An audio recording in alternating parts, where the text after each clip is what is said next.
नाज़रीन आदाब, खास बात के साथ मैं हूं हिना जुबैर। देखिए सबसे पहले हेडलाइंस। कर्नाटक हाई कोर्ट ने 15% मुस्लिम आबादी वाले इलाकों में सरकारी जानकारी उर्दू में भी जारी करने का दिया हुक्म। हैदराबाद कर्नाटक मुस्लिम फोरम की जानिब से दायर करदा अर्जी पर अदालत का आया फैसला। कमलेश तिवारी के गुस्ताखाना बयान के खिलाफ मुल्क गिर पैमाने पर एहतजाज। हिंदू महासभा जैसी तंजीमों पर पाबंदी लगाने का किया गया मुतालबा। यकसा सिविल कोड लागू कराने की अर्जी पर सुप्रीम कोर्ट के फैसले का सेकुलर तंजीमों ने किया खैर मकदम। माहिरीन कानून ने कहा पार्लियामेंट में इत्तेफाक राय के बगैर यकसा सिविल कोड मुमकिन नहीं। और बॉलीवुड अदाकार शाहरुख खान ने चेन्नई में सैलाब मुतासरीन की इमदाद के लिए 1 करोड़ रुपए की माली इमदाद की।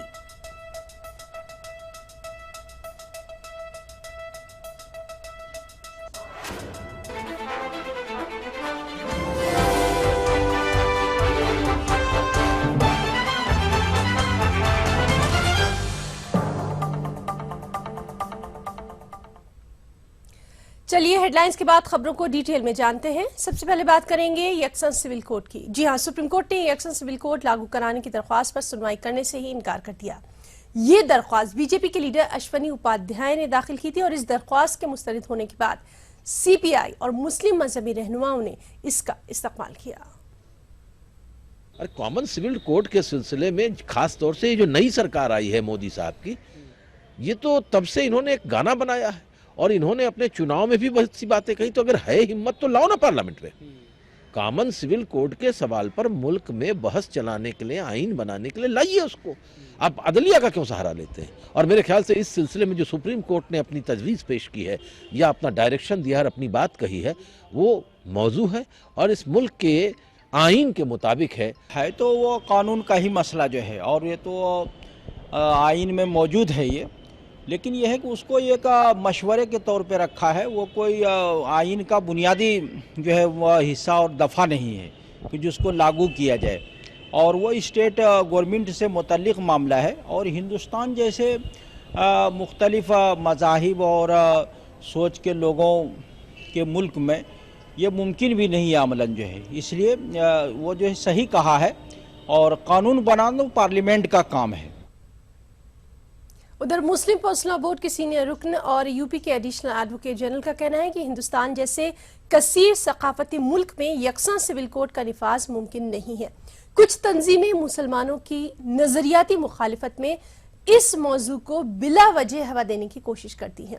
माहिरीन कानून ये भी मानते हैं कि पार्लियामेंट में इत्तेफाक राय के बगैर यकसा सिविल कोड मुमकिन नहीं है। हम आपको दिखाते हैं तफसीली रिपोर्ट।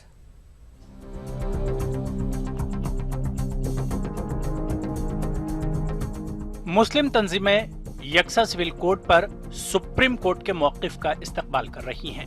इनके मुताबिक हिंदुस्तान जैसे जमहूरी मुल्क में पार्लियामेंट में इत्तेफाक राय के बिना कानून साजी नहीं की जा सकती। कुछ तंजीमें महज मुसलमानों के पर्सनल लॉ को निशाना बनाने के लिए इस तरह के मौज़ूआत को हवा देती हैं। मुस्लिम पर्सनल लॉ बोर्ड के सीनियर रुकन जफर याब जिलानी के मुताबिक सुप्रीम कोर्ट इससे पहले भी इस मामले में मुदाखलत से इनकार कर चुका है, लेकिन इसके बावजूद कुछ लोग इसके पीछे लगे हैं।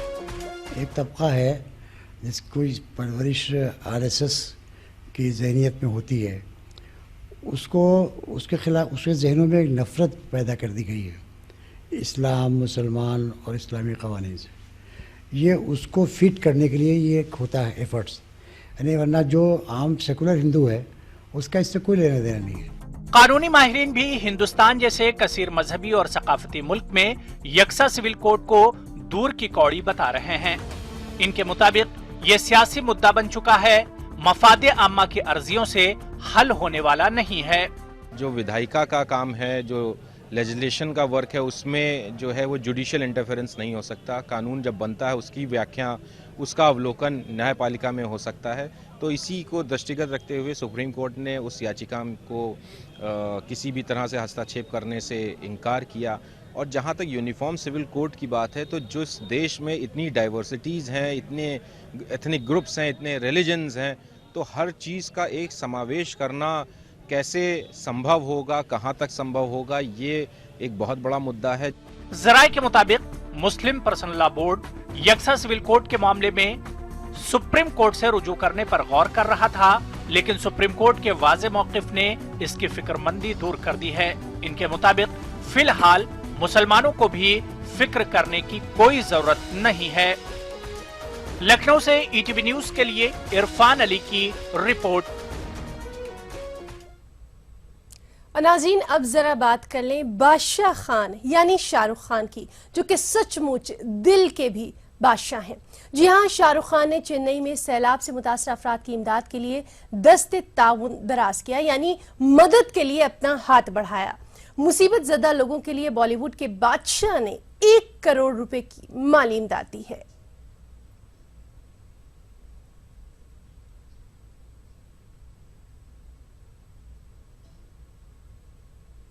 और इस मौके पर शाहरुख खान ने क्या कहा, आपको दिखाते हैं। बाढ़ पीड़ित लोगों के लिए 1 करोड़ रुपए का डोनेशन दिया। Great human being. मुझे थोड़ी सी अजीब सा लगता है इन बातों से। जो चैरिटी होती है वो एक्चुअली हम चाह रहे थे, हम जब वापस आए लंदन से तो ये सब चल रहा था, तो सब पूछ रहे थे हम क्या करें, शो करें, जाएं वहाँ पे। हम जाने वाले भी हैं वहाँ पे। हमारे ही भाई बंधु हैं, भाई बहन हैं वहाँ पर सब।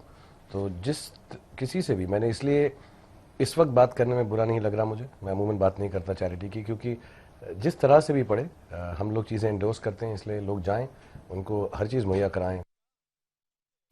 वक्त एक ब्रेक का, चल लौटते हैं।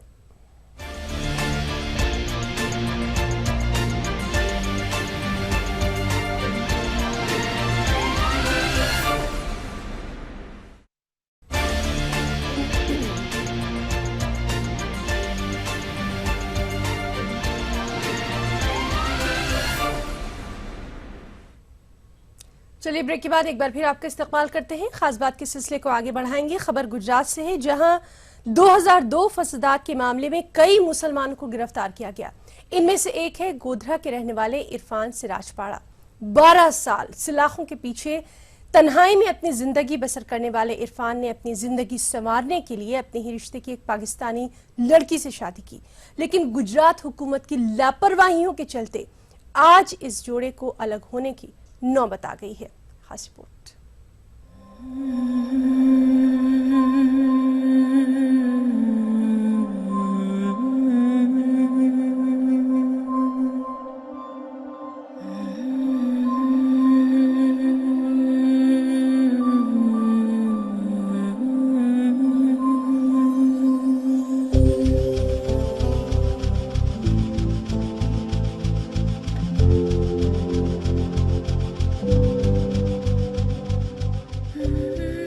गुजरात के गोधरा को दंगों के शहर के तौर पर देखा जाता है,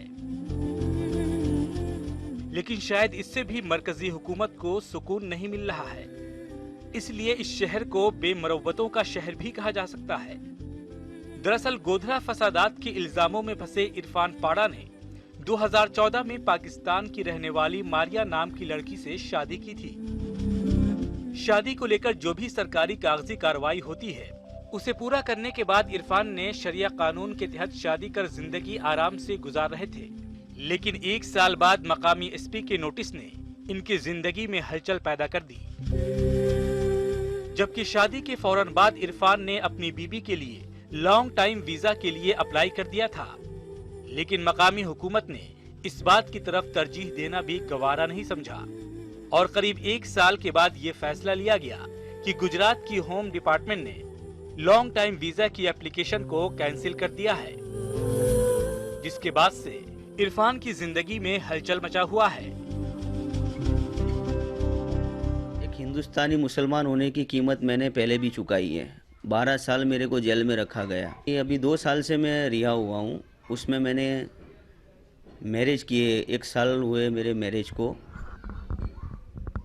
बस वही मुझे वजह लग रही है, क्या मेरे को ये केस में था और मैं छूटा और मैंने मैरिज क्यों की है, और वो भी पाकिस्तान क्यों की है, ऐसी मेरे को ऐसा लग रहा है। हुकूमत से उम्मीद यही है कि बस सुकून से रहने दिया जाए, इंसाफ कराए हमारे साथ। और कोर्ट ने पाकिस्तानी लड़की के प्रेगनेंसी के मद्देनजर ये फैसला सुनाया कि पाकिस्तानी लड़की डिलीवरी होने के 1 महीने बाद तक हिंदुस्तान में रह सकती है।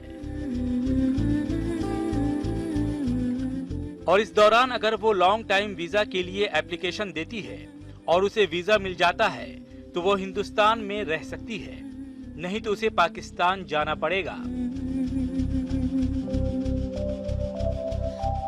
मैं कहना चाहती हूँ कि हम लोग यहाँ पर रहना चाहते हैं हंसी खुशी। मैं और मेरा परिवार यहाँ पर हंसी खुशी रहना चाहते हैं। हम लोग यहाँ पर बहुत खुश हैं, इसलिए मेरी हुकूमत से बस इतनी मांग है कि हम लोगों को यहाँ पर रहने दिया जाए, मुझे हिंदुस्तानी सिटीजनशिप दी जाए ताकि हम लोग यहाँ पर आराम से रह सकें। मेरा सब परिवार भी खड़ जाएगा। मैं नहीं चाहती, मैं यहीं रहना चाहती हूँ इन लोगों के साथ, अपने परिवार के साथ। मैं वापस नहीं जाना चाहती। मकामी हुकूमत की लापरवाहियों की सजा भुगत रहे इरफान ने मामले को लेकर एसपी से कई बार मुलाकात करने की कोशिश की, लेकिन एसपी इरफान से मिलने से साफ मना करते रहे, जिसके बाद इरफान ने कोर्ट का सहारा लिया। लेकिन कोर्ट के फैसले के बाद आज भी मकामी पुलिस परेशान कर रही है। इस पूरे मामले को लेकर एसपी राघवेंद्र वत्स का क्या कुछ कहना है, आइए सुनते हैं। उन्होंने डिलीवरी का इशू बनाकर कि डिलीवरी है और ह्यूमैनिटेरियन ग्राउंड्स पे हमें टाइम एक्सटेंड किया जाए, जिसके लिए हम भी तैयार थे, लेकिन वो लोग सीधे हाई कोर्ट गए। हाई कोर्ट ने भी जब हम लोगों को समन किया और पूछा तो हम लोग तैयार थे इस बात के लिए, क्योंकि ये ह्यूमैनिटेरियन ग्राउंड था। तो हाई कोर्ट ने एक ऑर्डर निकाला है कि डिलीवरी के 1 महीने बाद उनको जो भी प्रोसीजर है, पुलिस उस प्रोसीजर को फॉलो करके उन्हें डिपोर्ट कर सकती है। दुनिया को लोग भले ही भला बुरा कहते हों, लेकिन एक मासूम जिंदगी दुनिया में आने से पहले अपने मुस्तकबिल को लेकर जद्दोजहद कर रही है। हिंदुस्तान अपनी दरियादिली दिखाकर इसे अपनाता है या फिर मारिया को मासूम बच्चे के साथ पाकिस्तान की आगोश में जाना पड़ता है, तो मासूम बच्चे को वालिद की मोहब्बत से महरूम रहना पड़ेगा। हिंदुस्तान और पाकिस्तान की हुकूमतें भले ही सरहदों की दूरियों को मिटाने के लिए बड़े बड़े दावे कर रहे हों, लेकिन हिंदुस्तान का एक ऐसा बच्चा जो इस सरहदों की दूरियों में फंसा हुआ है और पैदा होने से पहले ही अपने मुस्तकबिल के लिए जद्दोजहद कर रहा है। कैमरामैन दक्षेश दवे के साथ आरिफ आलम, ETV न्यूज़, अहमदाबाद। कर्नाटक के उर्दूदान तबके के लिए खुशखबरी है। कर्नाटक हुकूमत की जानिब से जारी होने वाले एक नोटिफिकेशन सर्कुलर्स नोटिस अब उर्दू में भी जारी होंगे। कर्नाटक हाई कोर्ट की गुलबर्गा बेंच ने रियासती हुकूमत को हिदायत जारी कर दी है कि 15% इलाकों में आबादी उर्दू बोलने वालों की है, उस इलाकों में तमाम नोटिफिकेशन सर्कुलर्स नोटिस उर्दू में भी जारी किए जाएं। हैदराबाद कर्नाटक मुस्लिम फोरम की जानिब से दायर मुकदमे में अदालत आलिया ने यह फैसला सुनाया। कर्नाटक हाई कोर्ट की गुलबर्गा बेंच में उर्दू की जीत पर ये खुशियां मनाई जा रही हैं। कर्नाटक हाई कोर्ट की गुलबर्गा बेंच ने रियासती हुकूमत को हिदायत जारी की है कि जिन इलाकों में 15% आबादी उर्दू बोलने वालों की हो, इस इलाके में तमाम नोटिफिकेशंस, सर्कुलर्स, नोटिसें उर्दू में भी जारी किए जाएं। सिर्फ 1.5 या 2 महीने में जो है ना, इज्जत माब बोपन्ना साहब जो जज हैं, उन्होंने काफ़ी लथाड़ा एडमिनिस्ट्रेशन को कि इस चीज़ को यहाँ तक कोर्ट तक आने की ज़रूरत नहीं है। फौरन इमीडिएट इम्प्लीमेंटेशन करना, इम्प्लीमेंटेशन नहीं करे तो deputy commissioner is responsible person, इनके ऊपर भी हम एक्शन भी ले सकते बोल के हाईकोर्ट। इसी के साथ खास बात में रुकेंगे छोटे से ब्रेक के लिए, चल लौटते हैं।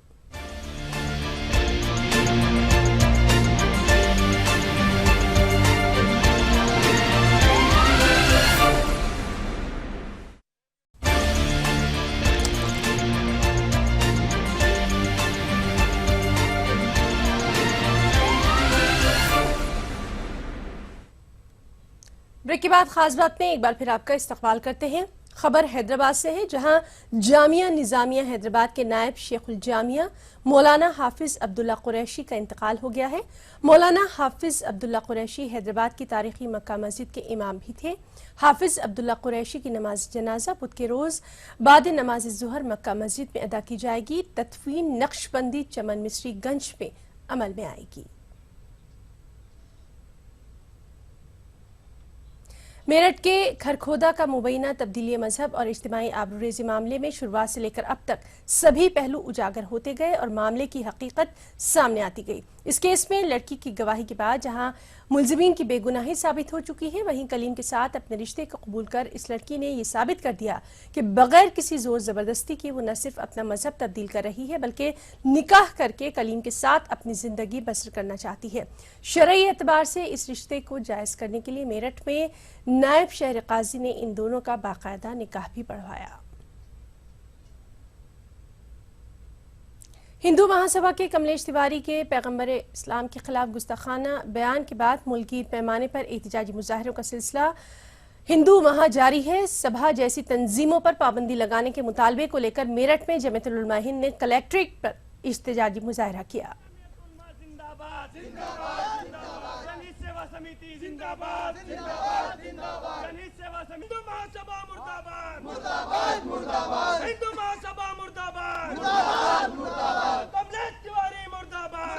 बड़ी तकलीफ पहुंची और क्योंकि ये गंगा जमनी तहजीब है, यहाँ हर आदमी को अपनी बात कहने का हक है, लेकिन अगर किसी मजहब पर कोई कीड़ा उछालेगा या मिट्टी उछालेगा तो उसे बर्दाश्त नहीं किया जाता और उसको ऐसा संगठन को ऐसे बैन लगाया जाए और उस कोई ऐसा मौका ना मिले कि जो आपस में ना इत्तफाकी पैदा करने की साजिश कर सकें ये लोग।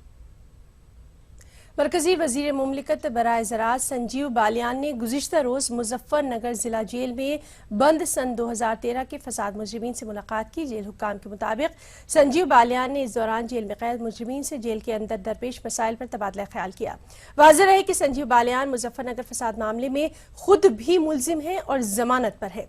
गुज़िश्ता माह मुजफ्फरनगर फसाद केस में अदालत में हाजिर न होने पर जिला अदालत ने संजीव बालियान, भरतेंदु सिंह, सुरेश राणा और साध्वी प्राची के खिलाफ जमानती वारंट जारी किया था।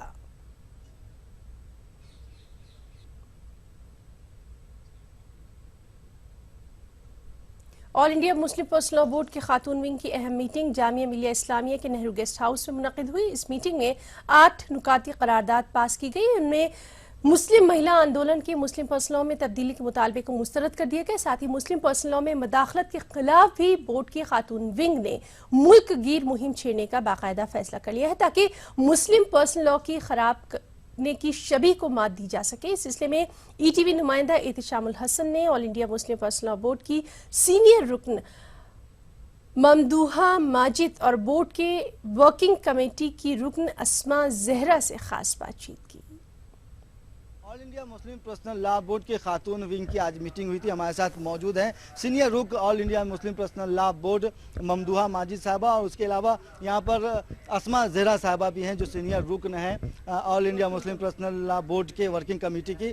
ममदूहा माजिद साहबा, मीटिंग में आपने कई मुद्दे पर बात की, यकसा सिविल कोड हो, चाहे एक मुस्लिम महिला आंदोलन का जो एतराज़ात हैं उस पर भी आपने बात की। जिस तरह से मुस्लिम महिला आंदोलन का ये डिमांड है, उसने सुप्रीम कोर्ट में अर्जी दाखिल करके मांग की है और उसके अलावा प्रधानमंत्री को भी खत लिखा है उसने कि जो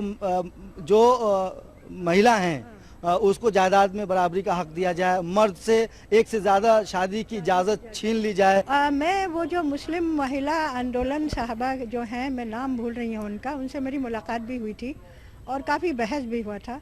मैंने सिर्फ उनसे ये सवाल किया था और अभी मैं सबके सामने ये सवाल करती हूँ कि मुझे इजाज़त दीजिए। आदाब।